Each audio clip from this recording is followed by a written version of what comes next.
Welcome back to Storytime. Today's episode,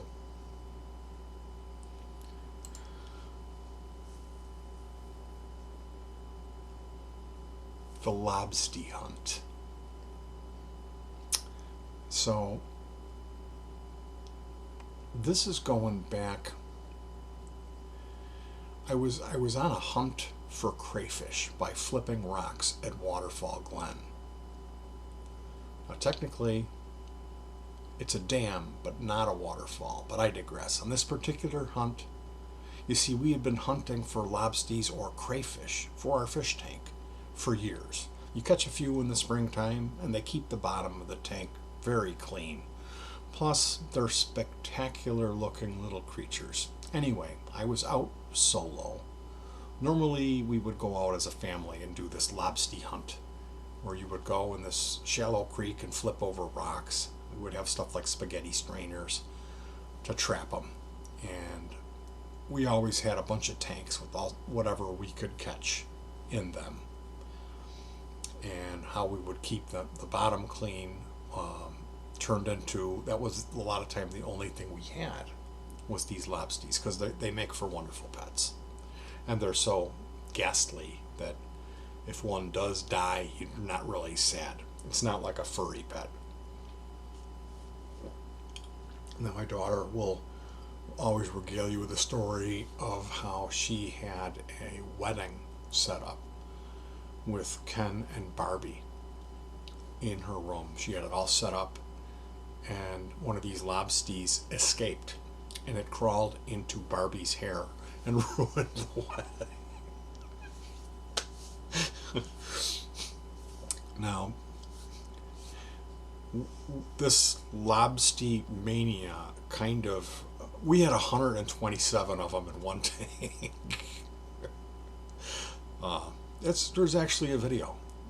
Think About Your Lobsties is like, it's in my first 5 uploads. It might be my 3rd upload.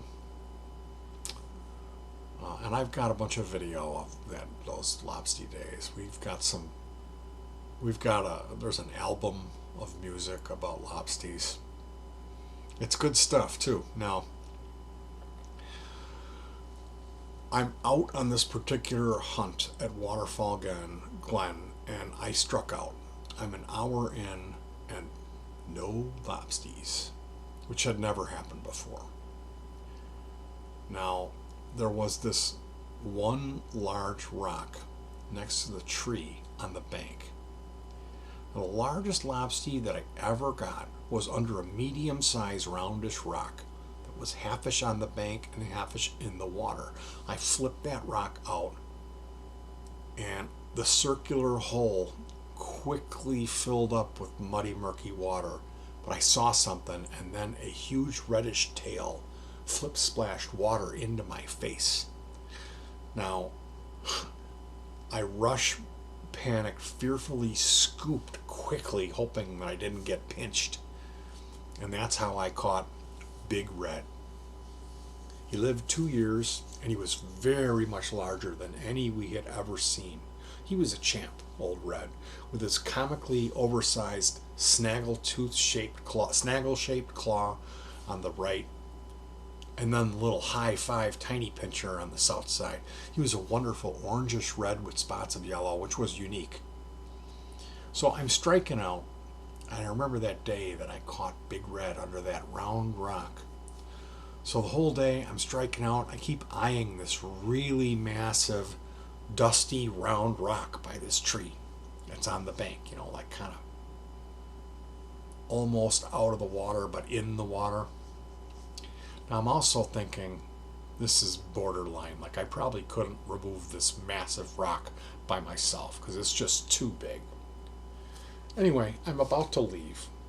I had put in a really good shot, and there was no lobsties. So I think, let me try that boulder, and then I'm out. So I straddle it. I hunch over it, and I'm like breathing slowly. I put my hands underneath gingerly, and to my shock, it wasn't round down there. It was almost like it had built-in handles to lift it. Well, I gave it everything I had. and to my shock, it started coming out. I heard a suction pop noise as the clay seal broke and the water started filling in the gaps underneath where this giant rock must have been sitting since the beginning of, well, for many, many years. And at that moment, the giant boulder seemed to come alive. It began lifting on its own accord. What the sheer terror and panic! I felt a cold bolt of sheer fear, followed by the realization as I saw a massive, baldy, beaked, slant-eyed, mummy-ish head. The paddle-webbed, spiky hands, arms, legs, and feet of this giant snapping turtle that I had just pulled out of his burrow. As I released, I let go mid-thrust. I violently flung my entire body backwards, landing on my butt, up to my belly button in Sawmill Creek, shaking in fear about 3 feet away from the largest giant snapping turtle I had ever laid my eyes on. It was at Little Red Schoolhouse. There was a giant snapping turtle that we used to call Pappy. This was Grand Pappy. And I woke him up. Now, needless to say, I proceeded to boogie up and out of there in a real fast, big hurry. Man, what an idiot I am. No lobsties that year. Not sure if you've ever visited Waterfall Glen, but the place is kind of an Argonne National Laboratory, where that Baron imported the white deer from Europe, where they did the Manhattan Project, kind of. Redgate Woods, University of Chicago. It's located in Burr Ridge, kind of. But that's a whole nother story for a whole nother time. I hope I could get a chance to share that story with you someday. I actually put together a video for that one. It's not something I can really type out or talk out. You can find that video on my Vimeo. It's called The Secret. But you gotta watch part 1 and part 2. It's a 2-part video. And when the secret is revealed at the end of that video, which is something any other conspiracy theory video doesn't have, is the actual proof, which is cool about this. You actually get in on the secret. You get to see it. And then we go back to the secret location. We shot these visit videos where we visited the secret location. And those are chilly visit, rainy visit, humid visit, hot visit. And those are all on my YouTube channel. The thing is, YouTube banned The Secret. So while the visit videos live on a playlist called The Secret, you gotta go to Vimeo, petey, twofinger to actually see The Secret. And you need to click on both parts 1 and 2. You can't just watch the first part. That's nothing. That's just part of the setup.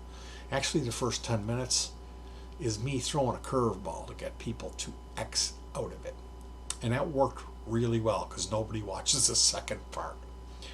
Now, the reason I did that, I really didn't want to share the secret. I wanted to make the video more or less for myself, or for the people that were strong enough mental countenance to seek out the actual reward. And it turns out, well, I did the challenge well, because nobody watches part 2. Anyway, I can't tell you how scared I was when I realized what I had done, and that what it was, that it wasn't a rock, it was a massive, I mean, this thing, it kind of like, when it put his arms out, it went like lifted up, like a machine, like it came up, and it went from me pulling on it, and it was in there. I mean, this thing, it had dust, like it hadn't moved in I don't know how long. It was like hibernating in there or something. And when the head came out and the legs, and came up on itself, and it started booking. It went, it knew it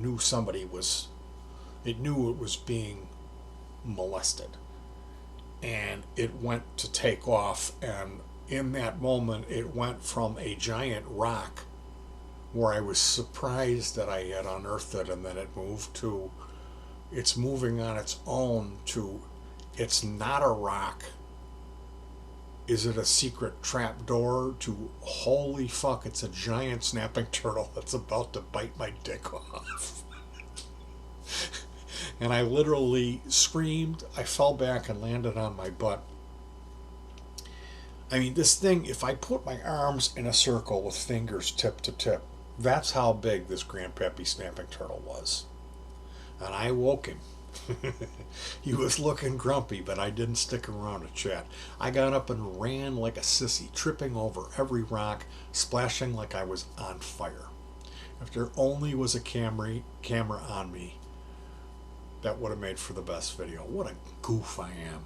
So this has been StoryTime, the Lobstie hunt. Thank you guys for joining me, and there's going to be more StoryTime videos. I got to put all these on a playlist. So if you haven't checked out some of the other StoryTime videos, there's some good stuff on here. I would twist your arm to give them a whirl. All right, you guys. Peace, and we'll see you soon.